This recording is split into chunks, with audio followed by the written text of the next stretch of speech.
Before we get started, real quick, a message from someone to say to like the video and subscribe to the channel, please, and thank you.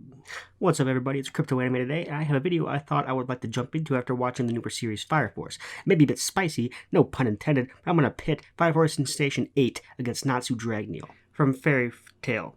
So, obviously, Natsu is a little bit of a badass.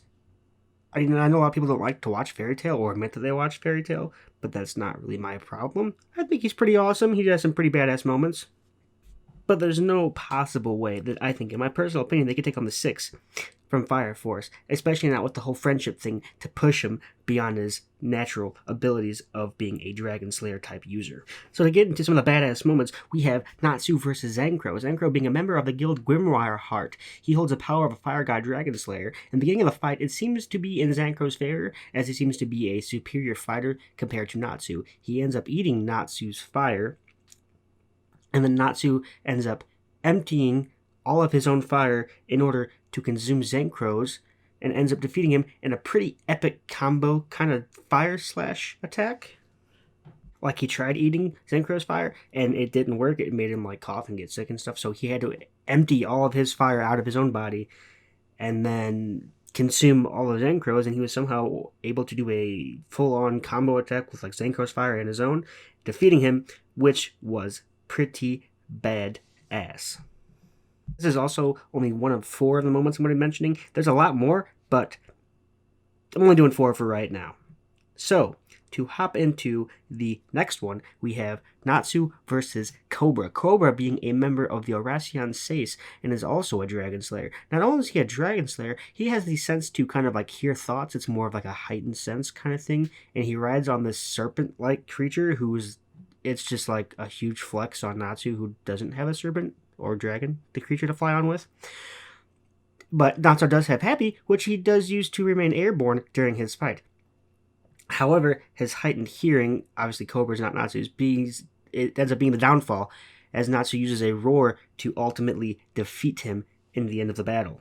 And like, not to go over any of these fights like quickly, I'm just trying to give like a brief overview. Obviously, there's a lot more during these fights, a lot more happening during these fights, but I'm just trying to be really brief because this is not what the entire video is about. I'm just trying to remind the people that haven't seen it, or maybe that want to see it, like some of the awesome things that Natsu does actually do. He's not just some punk kid magic user. Like, he's very skilled in his Dragon Slayer ways. So move on to the next one. We got Sting versus Rogue. Sting and Rogue are members of the guild Sabertooth, and this fight happens during the Grand Magic Games, one of the best arcs of the entire series in my opinion. They're known for being Generation 1 Dragon Slayers, which are very strong Dragon Slayers.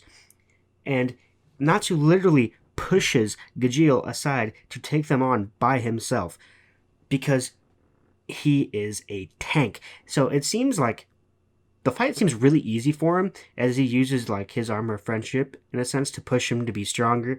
And Sting and Rogue, they use this combo attack of like Holy and Shadow Twin Dragon, which was insane. It looked awesome and everything, but Natsu ends up using the secret dragon art, which is badass, and it pushes him through the blast and ends up getting him the big fat W.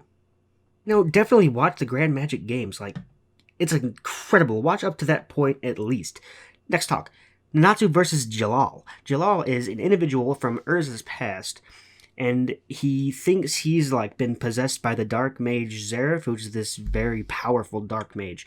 And Jalal is tasked with rebuilding the Tower of Heaven in order to resurrect Zareth.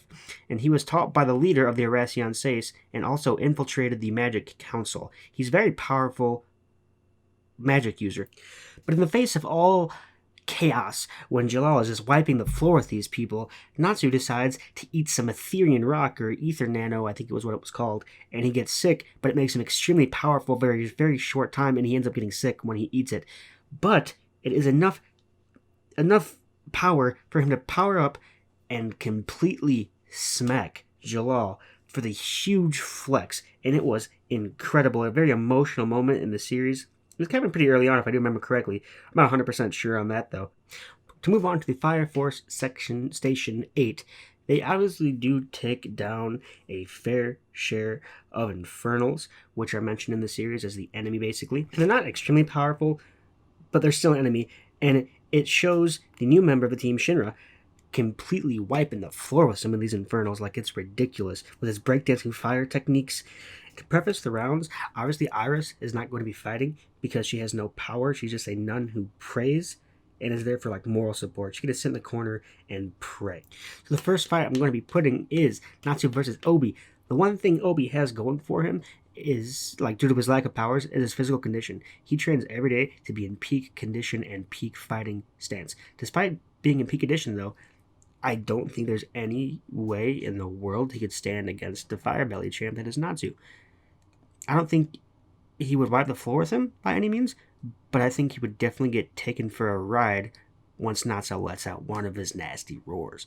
Like, no matter of amount of extinguishing grenades or any like fancy fighting tactics is going to be enough to keep Natsu down. He's going to come in flames blazing and destroy Obi. I know it's kind of like a short, not to be short with it, but there's no possible way Obi can stand against Natsu in my opinion. So that's one dub for Natsu in the 5 fights we are going to be having. Fight number 2 is going to be Hinawa.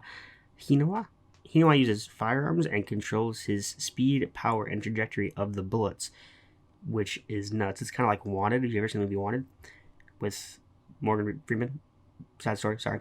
You can basically turn a bullet into a mortar as well, like by increasing the power and the trajectory of it.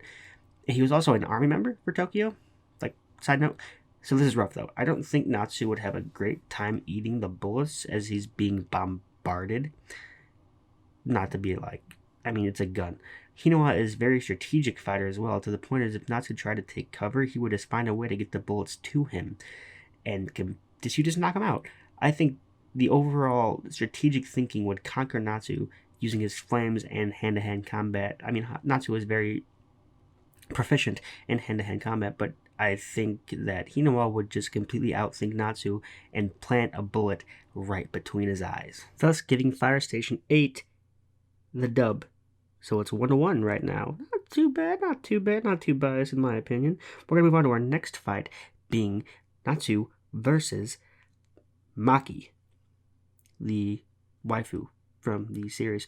Maki is a second generation who is also a member of the Tokyo Army. She's very compassionate and endearing, and she doesn't really like hurting people if she doesn't have to, but she can snap if you call her an ogre, or say that she looks like an ogre.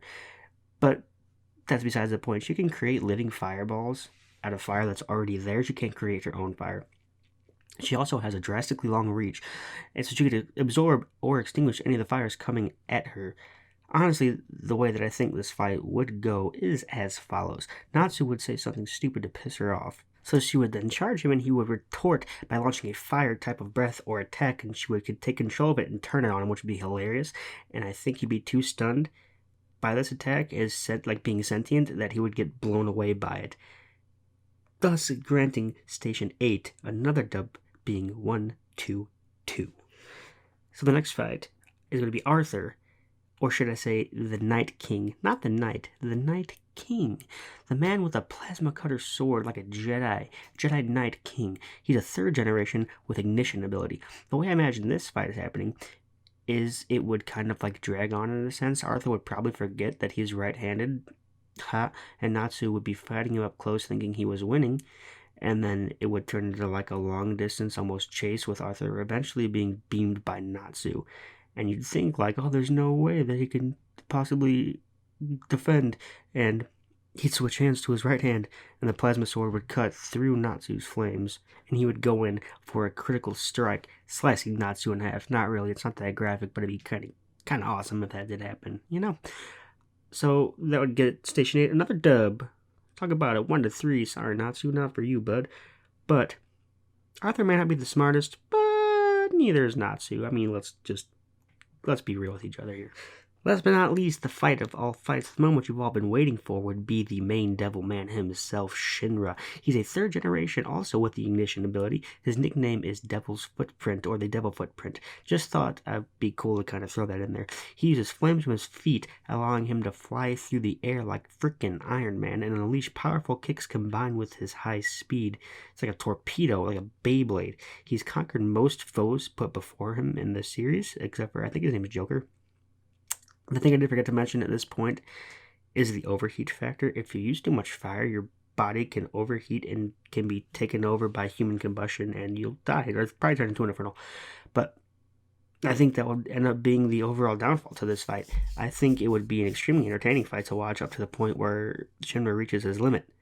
Realistically, Natsu could keep consuming Shinra's flames like it was nothing and shooting them back at him. I'm not happy about it, but I do think Natsu would logically take the W here, leaving the overall score to 2-3.